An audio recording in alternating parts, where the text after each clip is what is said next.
Hello बच्चों, let us read this question. This question says the correct order of reducing power of halide ions is. और हमारे options हैं. Option A Cl minus greater than Br minus greater than I minus greater than F minus.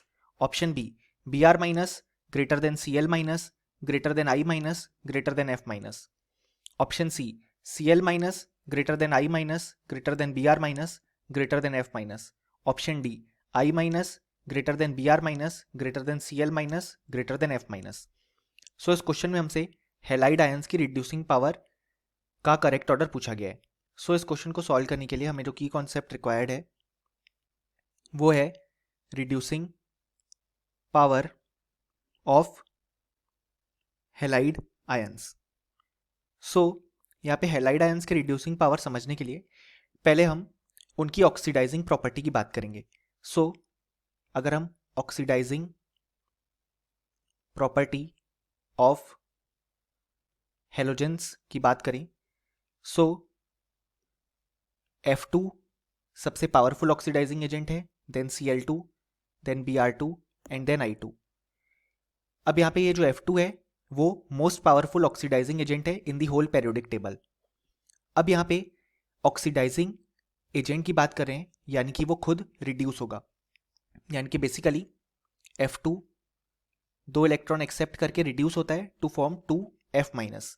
अब यहाँ पे इस reaction के लिए जो E0 रिडक्शन पोटेंशियल है वो हमारे पास हाईली पॉजिटिव होता है, यानी कि बेसिकली इससे ये समझ में आया हमें कि जो F2 है वो F माइनस में कन्वर्ट होना चाहता है, यानी कि वो रिड्यूस होना चाहता है, इसलिए वो मोस्ट पावरफुल ऑक्सीडाइजिंग एजेंट है इन द पेरियोडिक टेबल.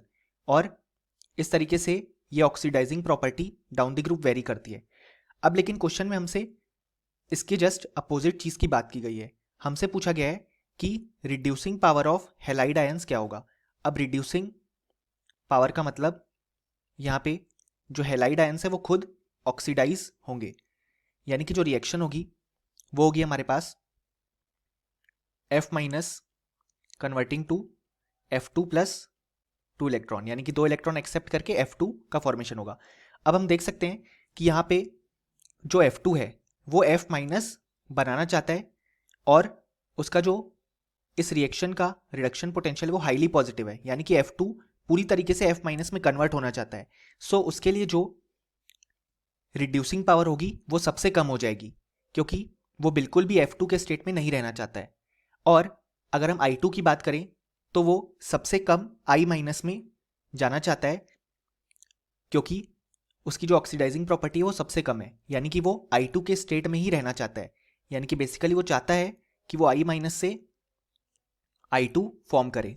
सो अब अगर हम लिखेंगे reducing power of halide ions तो वो आ जाएगा हमारे पास सबसे ज्यादा रिड्यूसिंग पावर I माइनस का, क्योंकि वो I2 के स्टेट में जाना चाहता है, देन उसके बाद Br माइनस, उसके बाद Cl माइनस और सबसे कम F माइनस, क्योंकि F माइनस अपने इस स्टेट में ही रहना चाहता है, वो ऑक्सीडाइज नहीं होना चाहता है, क्योंकि जब वो F माइनस बना तो उस प्रोसेस के दौरान रिडक्शन पोटेंशियल हाईली पॉजिटिव था.